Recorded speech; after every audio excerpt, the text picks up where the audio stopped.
What's up, Thrashers, and welcome back once again to the Thrash Maniac 99 YouTube channel. And I am back with yet another CD collection update. So this is going to be the second of three parts of the stuff that I got while I was on my trip to Dayton, Ohio at the shops I talked about in last week's update. So I figured, why don't we go ahead and get on to it. So we're kicking things off with a pair from Exumer. So we have Fire and Damnation and the Raging Tides. For those who aren't familiar, Exumer are a very underrated and amazing German thrash metal band that kind of definitely fits in line with bands like Creator and Sodom for sure, but also have some Slayer influence to them, especially more modern stuff. And these are two modern albums. Like Fire and Damnation came out in 2012. I believe this was their big comeback album. And then The Raging Tides, I actually checked out when it came out in 2016, and I did review it. So basically, both of these albums are just awesome thrash metal. In my opinion, this might be a bit of a hot take. These albums and the last one Exumer did, Hostile Defiance, those albums are more Slayer than anything Slayer did post Christ Illusion. I am dead serious. Like, after Christ Illusion, World Painted Blood was still really good. Repentless, though, nah. These, as well as the last one, are way more Slayer than Slayer was. So yeah, especially Raging Tides. Like Fire and Damnation, really cool return, but the Raging Tides, whew, this is the one to check out of these two. So if you are a fan of German thrash, if you're a fan of Slayer, check out these albums. Alright, next up we get to another one that I got at that flea market, and I didn't expect to find this. Faith No More's King for a Day, Fool for a Lifetime. So, yeah, this is a rather weird album, came out in 95. This was their penultimate release before Album of the Year, before they broke up, until coming back with Soul Invictus several years ago. But yeah, after all, if Faith No More, it's hard to describe them other than alternative metal, but, they try so many different things. I would say the big standout for me on here would be Cuckoo for Caca. Just a crazy song with Mike Patton just going absolutely fucking bonkers with his vocals. But then again, it's Mike Patton. When do you not expect him to go bonkers with his vocals? But yeah, this is a really good album. Not as good, in my opinion, as the previous two, The Real Thing and Angel Dust, but still really good. Check it out if you love weird, trippy, alternative, avant-garde, whatever the fuck, metal. Alright, and now we get to a pair from Genesis, and we're talking about two vastly different styles. We have Trick of the Tail and their last album, Invisible Touch. So yeah, like I said, two vastly different styles for Genesis. Trick of the Tail, this was, I believe, the first one where Phil Collins took over as lead vocalist, but this was still very much rooted in that classic 70s prog rock that Genesis were masters of in the 70s, back even during the Peter Gabriel era. But this was the beginning of the Phil Collins era as the frontman, even though Collins had been in the band since Nursery Crime in 71, and this was 76.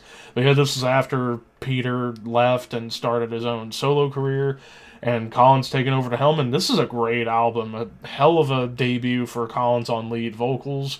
Overall, amazing stuff. Then you get to Invisible Touch 10 years later in 86, and they're not a prog band anymore. They're just a flat-out pop rock band by this point. And it's an amazing 80s pop rock album. After all, songs like Land of Confusion, I still love, even the title track. I mean, you can't go wrong with anything Genesis, in my opinion, and they're a band I need to get everything from eventually, because, I love prog rock, and I love their brand of pop rock. So yeah, check these albums out. Next up, we get into a really interesting one, and the stickers are still on it, unfortunately. Iggy and the Stooges with Raw Power. This is an early contributor to punk rock. This came out in 73, And Iggy and the Stooges were just wild fucking animals. Like hard rock, proto-punk, garage rock, hybrid, even a little bit of proto-heavy metal a little bit. But I mean, the main reason I got this album was, excuse me, the opening track, Search and Destroy. My family and I used to play that song all the time on Guitar Hero when it was around. And while I do need to listen to the rest of this, I will admit, while I'm not the biggest fan of punk, I can acknowledge that Iggy is one of the best at it. Even though I wouldn't necessarily call him a punk rock guy, but still, it's awesome. I need to get some more like classic punk, even though I'm not a big punk guy. Alright, so these next three are all going to be from the same band, and that is Immortal. And I'm closing in on their discography, of course, because at the end of the year, December, around Christmas, I'm going to be ranking all their albums. So I figured, you know what? Why don't I get everything and go from there? So first, we have their debut album, Diabolical, Fullmoon, Mysticism. 1992, this was an early contributor to the entire Norwegian black metal scene. It was like this and Dark Thrones, A Blaze in the Northern Sky really got the ball rolling in terms of full-length albums for the Norwegian black metal scene. Yeah, you had Mayhem already, but they were just being Mayhem at the time, only having one EP. But when it comes down to full lengths, it's this and The Blaze in the Northern Sky is what I'm saying. But this is a little more gnarly sounding. Like, this just kind of goes all over the map in terms of what Immortal's all about. Like, you get your standard black metal tremolos and blast beats, but you also get some like really cool double time moments that kind of scream a little bit of death metal, and even some tasteful melody, like especially in the closing track, A Perfect Vision of the Rising Northland. Great acoustic guitar work, I gotta admit. But one of the big songs I love on here is the opening track, Call of the Winter Moon. It's one of the classics in black metal. Also, Unholy Forces of Evil, Cold Winds of Funeral Dust. Like, it's only 6 tracks, but man, they pack a punch. So yeah, awesome debut. You'll find out where it's going to be ranked in the ranking. Then we get to 2000 with Damned in Black, and this is an alternate cover because this was a reissue from Osmos Productions last year. I believe so was this one. Let me see. No, this one was 2019. This was last year. But yeah, Damned in Black. This was the second album, I would say, in that, like, trilogy of Immortal albums where they sounded a lot bigger, and I believe Peter Tattergren did the production on this as well. This is the follow-up to At the Heart of Winter. And this one, while it's not as loved as At the Heart of Winter or even the follow-up Sons of Northern Darkness, it still has some great stuff going for it. The title track, Wrath from Above. Again, I'm trying to not go too much into detail because I'm going to be ranking Immortal in December and I want to save my full opinions for then. And then finally, the latest album, War Against All. So yeah, the second album without Abath or Abath, and Demon Oz taking full swing, and I reviewed this when it came out. So again, if you want to know my full opinion about this album, check out my review. I still think it's great. It's nice and epic. Awesome stuff. It probably should have made my year-end list, but I forgot about it. That's what happens when you review so much. You end up forgetting stuff. But yeah, War Against All and more Immortal. So now, I believe the only one I'm missing now is Blizzard Beasts. Maybe I'll find that in Tennessee. Or maybe I'll have already got it. I don't know. Alright, only a few more left. Next up, we get back to some classic rock. We have the Jimi Hendrix Experience with Electric Ladyland. I believe this was the follow-up to Are You Experienced? This was, I believe, 1968. If I'm not mistaken. But yeah, this album, again, it's Hendrix. What more can you possibly expect? After all, you got some brilliant tracks on here. Voodoo Child being one of my favorite Hendrix songs of all time, but also the cover of All Along the Watchtower, one of the best cover songs of all time. Again, classic rock perfection, nothing more, nothing less. Alright, next up we get into a really interesting one that I picked up at Catacomb Records. We have Master with On the Seventh Day God Created Master.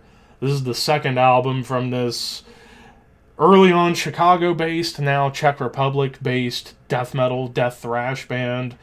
I actually didn't get to go over the new album when it came out earlier this year. I probably should check it out. But what's cool about this is while it's a great album, this is actually the original pressing on Nuclear Blast America. So this is, I think, only one of 2 albums that I got, or actually maybe one of 3 that I got that was from Nuclear Blast America, or the original imprints of Nuclear Blast. So it's really cool to find these. But yeah, Master, if you love thrashy old school death metal, very much in the vein of like early Death and Possessed and Massacre, check this out. And I believe Paul Masvidal from Cynic was on guitars on this album, if I'm not mistaken. I could be wrong. But still really good stuff. Alright, next up we have Mastodon with A Cold Dark Place EP. So I haven't actually gotten any of the Mastodon EPs that they've done, and once I saw this I was like, I had to grab it. This was one of those that I got at that Huber Music and Video shop, and while I haven't checked this out yet, I am positive it's going to be a fun 4-song listen. After all, this came out in 2017. I can't remember if this came out before or after Emperor of Sand. I'd have to go back and check again. But still, it's cool that I'm getting some more Mastodon than what I already have. So yeah, Cold Dark Place. Next up, we have Municipal Waste with Massive Aggressive. This came out in 2009, and this was the follow-up to the absolute awesomeness that was The Art of Partying. This one definitely got a little more hostile, I will say. After all, songs like Mech Cannibal, Masked by Delirium, Shredded Offering, Media Skeptic, like, this album just gets even more ferocious and hostile than really anything up to this point Municipal Waste has done. And I need to get some more Municipal Waste in my collection. But yeah, it's awesome to have some more MW. And then finally, we have Napalm Death with Coded Smears and More Uncommon Slurs.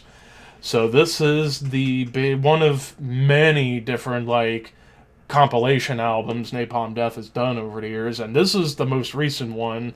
This one was released in 2018, and this features a lot of, like, B-sides and unreleased tracks and cover songs, like covers from Cardiac, Sacrilege, Despair, but also some, like, bonus tracks that weren't on full lengths, as well as some B-side tracks. So it's really cool to have one of these, although there are a couple of more Napalm Death compilation albums I need to get, like Death by Manipulation, and I think it's Noise, Music for Noise Sake, something like that, where I could get, like, the early EPs and, like, unreleased stuff, because I'd love to get my hands on that Mentally Murdered EP, but that ain't happening, so I might as well go for the compilations where that EP does show up.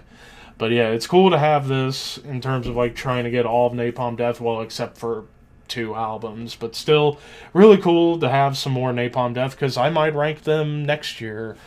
You never know. But yeah, Napalm Death. And that knocks out yet another collection update for you guys. I got one more to do, at least before my Tennessee trip, even though this video is coming out as I'm leaving Tennessee right now. As you're watching this video, I am leaving Tennessee to come back home. But I still got to record one more that will be posted for next week. But anyways, what was your favorite out of this little stack? Let me know in the comments, and until next time, keep your horns high and your dreams wet.